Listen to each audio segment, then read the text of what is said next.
Notes बनाने आप जहां कोचिंग कर रहे हो, एक तो वो नोट्स हो गए आपके पास, क्योंकि कोचिंग में पूरे टॉपिक नहीं करवाए जाते कहीं, इस वजह से आपको नोट्स अलग बनाने ही होंगे कोचिंग से अलग, वो ठीक है एक साइड में पड़े।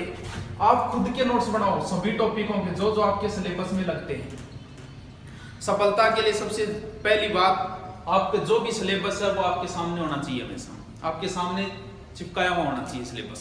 उसके जो भी टॉपिक है पूरे नोट्स बनाओ और उसके बाद पढ़ो। आप देखो उनको, आप 1 घंटे में सारे पढ़ दोगे, 2 घंटे में सारे पढ़ दोगे, तो खुद के नोट्स ही बनाओ, मत भागो इन नोट्सों के पीछे। और दूसरी बात भी, नोट्स तो प्रचार के लिए, आप भी समझते हो सारी बातें भी, मैं भी नहीं बोल सकता कोचिंग के खिलाफ, क्योंकि खुद भी कोचिंग ये अपना धंधा है। देखो अब नोट्स कैसे तैयार करें, सबसे बड़ी बच्चे की समस्या यही आती है। चलो मैं आप थोड़ा सा तरीका बताता हूँ नोट्स कैसे तैयार करें। जैसे आपको हिस्ट्री के नोट्स तैयार करने हैं, जैसे आपको तैयार करना है महाराणा प्रताप, टॉपिक हो गया महाराणा प्रताप। अब आपके पास जो भी किताब है, ज्यादा किताबें मत रखो, पहले आप एक ही किताब रखो, पहले उसको तो पूरी पढ़ो, कह दिया ज्यादा पोटलियां मत बांधो, पहले उसे एक को पढ़ो, उसके बाद दूसरी पढ़ लेना टाइम बचे तो, पहले एक तो पूरी करो। महाराणा प्रताप, आप किताब में एक लाइन लिखी मिलेगी, महाराणा प्रताप का जन्म कुंभलगढ़ दुर्ग में 1540 ईस्वी में हुआ था।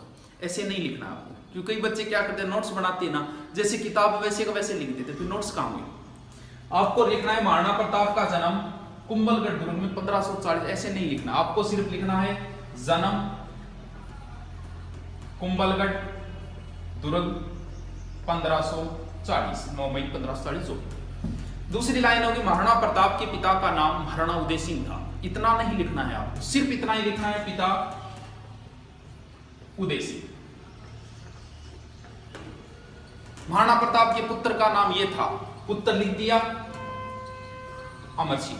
फिर मेन बात आएगी प्रताप की हल्दी घाटी युद्ध, स्टार लगाओ अलग से हेडिंग दो, हल्दी घाटी युद्ध।